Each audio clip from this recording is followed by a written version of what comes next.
Hello, thank you for joining me today on HopeCast. Today is Friday, July 28th, 2023. I'm your host, David Lapp. Today I want to talk about food insecurity, understanding the crisis, and nurturing sustainable solutions. When people think about food insecurity, what do they think about? What do we think about? How do we look at it? Bible verse today is out of Psalms 146:7. It says, a few verses before this talks about, he who has the God of Jacob on his side or something like that, who executes justice for the oppressed, who gives food to the hungry, the Lord gives freedom to the prisoners. That's in 146:7. And there's so many ways that we can be there, to bring food to the hungry, to bring justice to the captives, and to bring hope to the people that need it. Food insecurity, the definition that I have here, food insecurity, refers to the lack of consistent access to enough nutritious food for an active and healthy life for all household members. And I've heard other statistics already that said food insecurity is considered somebody that has access to 1,800 calories a day or less. And there's different ranges of food insecurity. Some are mild, some are pretty severe, and anything in between. But the baseline to be considered food insecure is if your access to calories is less than 1,800 a day, and the average sustainable calorie diet is 2,100, I believe is what it is, and food insecure is less than 1,800. So there's different levels of food insecurity. Some people are actually starving of hunger. Some people are starving of hunger with a full belly because they're not getting the nutrition in the diet. And some people are just mildly challenged by food insecurity. Globally, food insecurity is a couple $100 billion issue. It is a completely unnecessary issue. Food insecurity, the resources are there to take care of food insecurity, but there's too many political agendas against solving food insecurity. There's too much money to be made by keeping food insecurity as a thing. There's too much power to be gained by keeping people poor, by keeping people dependent on the government. But there's really no reason that anybody should be going hungry because the resources are available. The food is there. It's a matter of we have to figure out how to bring the issue together.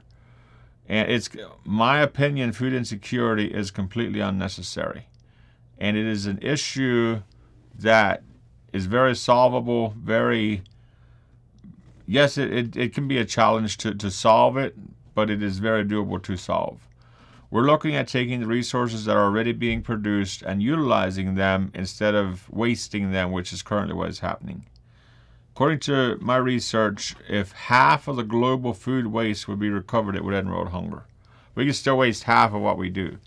So when I look at that picture, I see a management issue. I see a political agendas against utilizing the resources because most of this food is perfectly good food. It's completely edible food, and it is being wasted unnecessarily.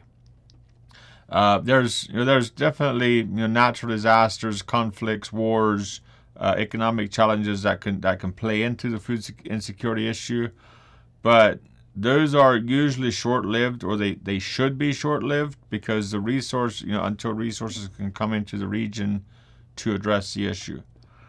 The underlying causes of food insecurity, there's poverty, climate change, political instability, like I talked about that earlier.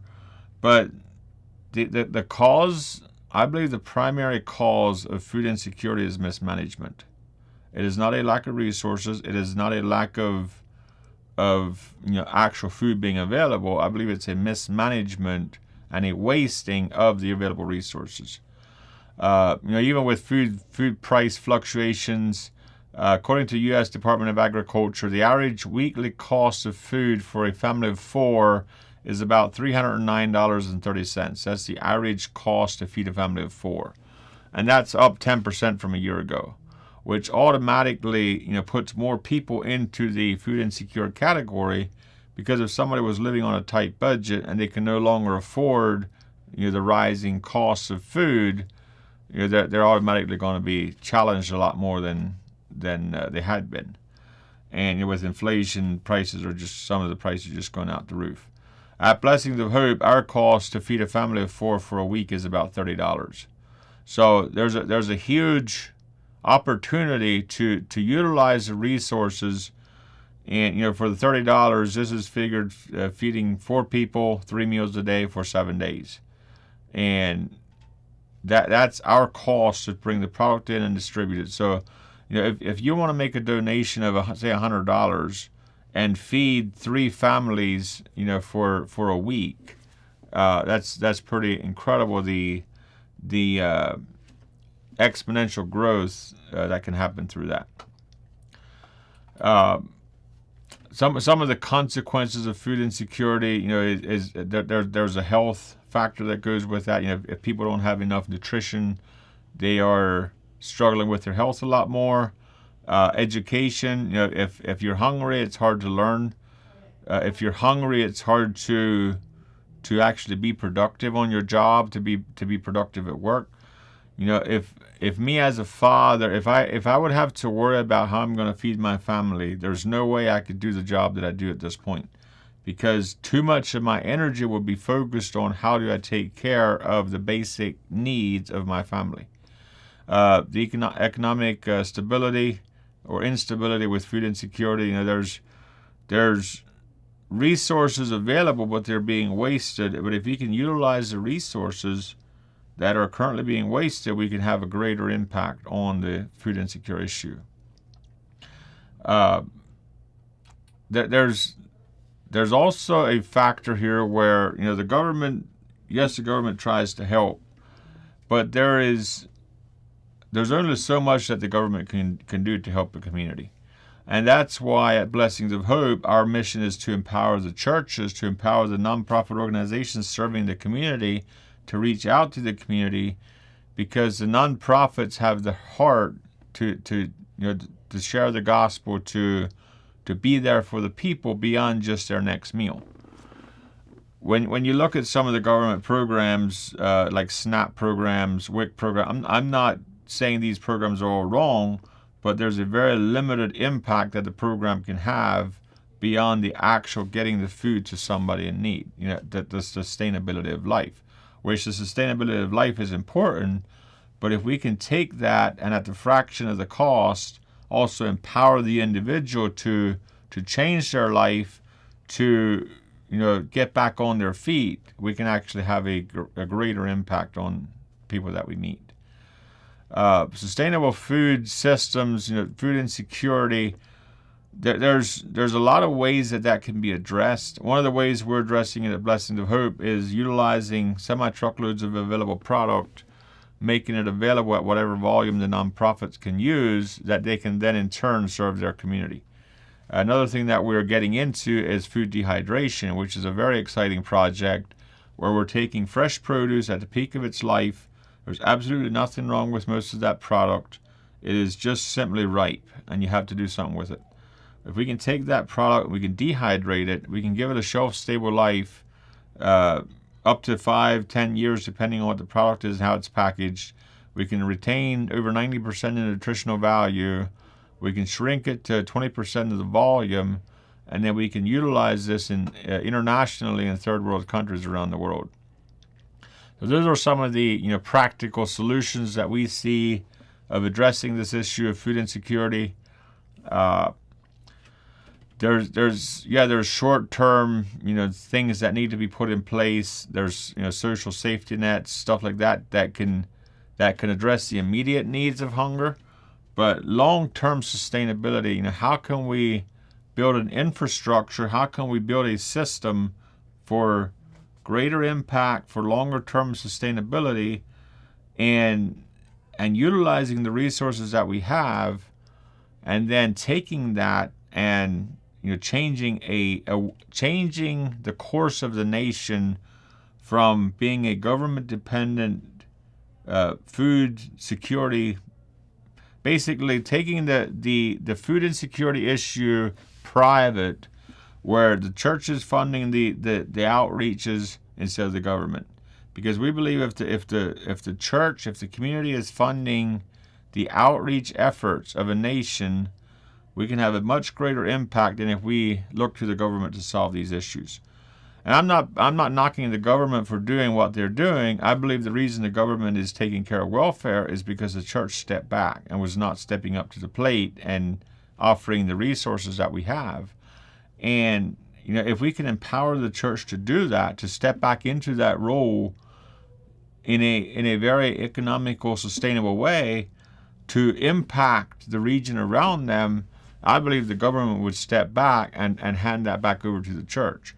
And then as the church grows, as they continue reaching out to the community, they can have an impact on the families, on the future generations, and actually help steward their life for God's kingdom.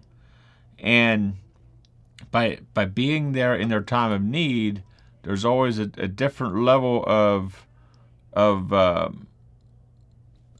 interaction that happens than if you're just there being the next handout. So the quote for today is by Jose Graziano da Silva. Not sure how to pronounce that name, but he was I think he was the president or one of the leaders of the United Nations food efforts. It says, food is not just a commodity to be bought and sold like any other. It is a basic human right and an essential element of human dignity. When we think about food insecurity, we're thinking about an issue that children, a lot of these children are born into the issue in no fault of their own. And if we don't break the cycle of generational poverty, generational welfare, generational dependence on the government, if we can't break that cycle, it's just going to keep going downhill. You're going to keep being dependent on the government, where if we can empower the church, if we can empower private sector individuals to impact the community, we can change the course of a nation by changing the way we do things.